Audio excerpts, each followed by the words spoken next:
धर्मपुरुष नावाची कथा. दुसऱ्याचे दुःख पाहून ज्याच्या मनात वेदना निर्माण होते आणि ते त्याचे दुःख हलके झाले, नाहीसे झाले, तर ज्याला आनंद होतो त्याच्या हातून लोकसंग्रहाची कामे पार पडतात. दुसऱ्याचे दुःखे दुःखवावे, परसंतोषे सुखी व्हावे, जनासी मिळवीत जावे नाना उपाय, असे संघटनेचे सूत्र असे सूत्र समर्थ रामदासांनी सांगितले आहे. सर्व साधू संतांची आपल्याला अशीच शिकवण आहे. साधू पुरुषांचे, सत्पुरुषांचे वर्णन करताना तुकाराम महाराजांनी म्हटले आहे, जे का रंजले गांजले तयासी म्हणे जो आपुले, तोची साधू ओळखावा देव तेथेची जाणावा.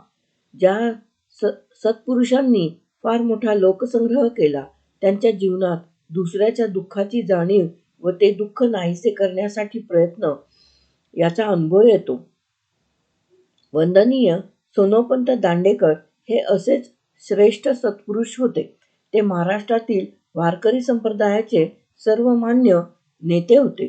तत्पूर्वी ते पुण्याच्या सप महाविद्यालयाचे प्राचार्य आणि त्याच्याही आधी नूतन मराठी प्रशालेचे प्रमुखही होते. ते नूतन मराठी प्रशालेत असताना त्यांच्या निर्मळ नियमित वागण्यामुळे शाळेत त्यांचा एक दरारा होता. सोगा सोडलेले धोतर, लांब कोट, डोक्यावर टोपी, भव्य, कपाळावर गंध अशी त्यांची भव्य नि सोज्वळ मूर्ती येताना दिसली की सारे विद्यार्थी आपापली कामे नीटपणे करीत. त्यांचेही बारीक लक्ष सर्वांवर असे. कधी कधी शाळा सुटली की ते मोठ्या दरवाजाशी नुसते उभे राहत. त्यांच्या तेथे असण्याचा परिणाम म्हणून सारे विद्यार्थी निमूटपणे जात. त्यांचे जीवनच इतके चांगले होते की न सांगता विद्यार्थी त्यांचे ऐकत असत. पावसाळ्याचे दिवस होते. दुपारनंतर जोराचा पाऊस सुरू झाला. शाळा सुटेपर्यंत तो चालूच होता. स्वाभाविकपणे आज विद्यार्थी गडबड करतील अशी त्यांना कल्पना होती. शाळा सुटतेवेळी ते थोडा वेळ बाहेर उभे राहिले. बहुतेक विद्यार्थी निघून गेले. छत्री नसलेले काही थांबले होते. पण पावसाचा जोर कमी झाल्यावर एक एक करून तेही जाऊ लागले. सोनोपंतांनी आपली कामे आटोपली. तेथे काम करणाऱ्या कर्मचाऱ्याला सूचना दिली आणि ते निघाले. बाहेर पडण्याच्या मोठ्या दरवाजाशी ते आले. पुन्हा थेंब थेंब पाऊस सुरू झाला. दरवाजाशी छत्री उघडत असताना मागून एक छोटा विद्यार्थी धावत आला. पाऊस लागू नये म्हणून त्याने पुस्तकांची पिशवी डोक्यावर धरली होती. तो आप्पा बळवंत चौकाच्या दिशेने धूम धावत गेला.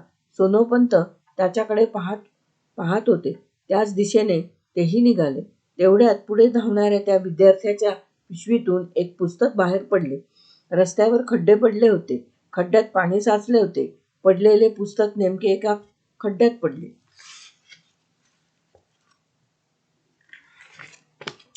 धावणाऱ्या त्या छोट्या विद्यार्थ्याच्या ते लक्षातही आले नाही.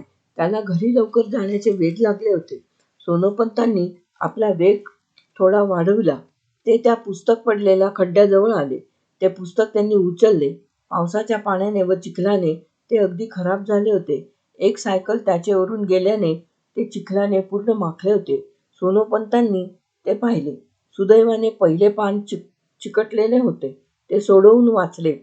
त्यावरून 9वीचे संस्कृतचे पुस्तक ते होते व पुस्तकावर विद्यार्थ्याचे नावही लिहिले होते. बाकी खराब झाले तरी हे पुस्तक 9वीचे संस्कृतचे असून देवधर नावाच्या विद्यार्थ्याचे आहे असे त्यांच्या लक्षात आले. ते तसेच चौकातील पुस्तकाच्या दुकानात गेले. 9वीचे संस्कृत पुस्तक त्यांनी विकत घेतले. आपल्या पिशवीत ठेवले व शांतपणे ते घरी गेले. दुसऱ्या दिवशी नेहमीसारखी शाळा भरली.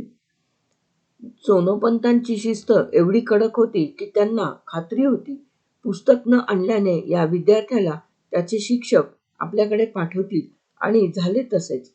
9वीच्या वर्गाचा संस्कृतचा तास आला. शिक्षकांनी पुस्तकातून एकेकाला वाचण्यास सांगितले. यात हा देवधर विद्यार्थी गोंधळला. पिशवी उलटी तपासून पाहिली, पण पुस्तक मिळाले नाही. शिक्षकांनी त्याला तास संपेपर्यंत उभे राहण्यास सांगितले. तास संपल्यानंतर चौकशी केली. विद्यार्थी देवधरला पुस्तक कोठे गेले काही सांगता येईना. तेव्हा शिक्षकांनी त्यास रिवाजाप्रमाणे पुस्तक आणेपर्यंत प्राचार्यांची परवानगी आणण्यासाठी सोनोपंत दांडेकरांकडे पाठविले. तो विद्यार्थी फार घाबरून गेला, पण मनातून आपण मुद्दाम काही केले नाही, पुस्तक कसे हरवले हे माहीत नाही असे असल्याने तसाच त्यांच्या कार्यालयात गेला. परवानगी घेऊन त्यांच्या समोर उभा राहिला. सोनोपंतांची शांत नजर त्याच्यावर फिरली. मृदू शब्दात त्यांनी विचारले, काय नाव? कशासाठी आलास?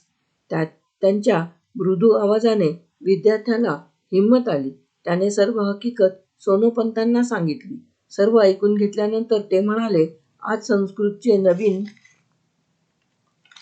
पुस्तक विकत आण. उद्या पुस्तकाशिवाय बसता येणार नाही.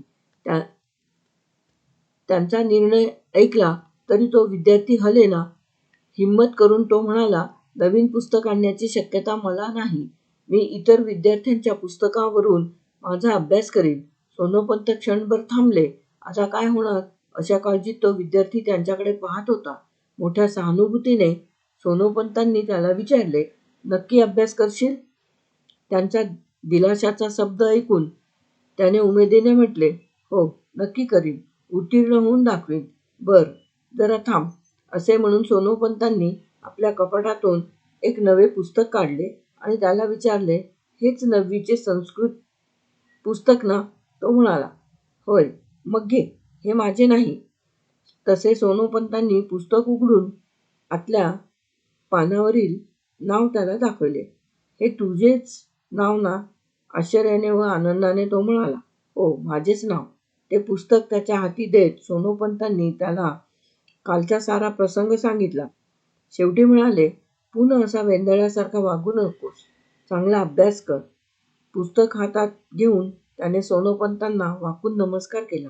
जाताना सोनोपंत त्याला म्हणाले, हे बघ, आता हे सारे विसरून जा आणि चांगला अभ्यास करून मोठा हो. तो विद्यार्थी धावत आपल्या वर्गात गेला. आदर, उत्साह, उमेद आणि आनंद कितीतरी भावभावनांनी त्याचे मन भरून आले होते.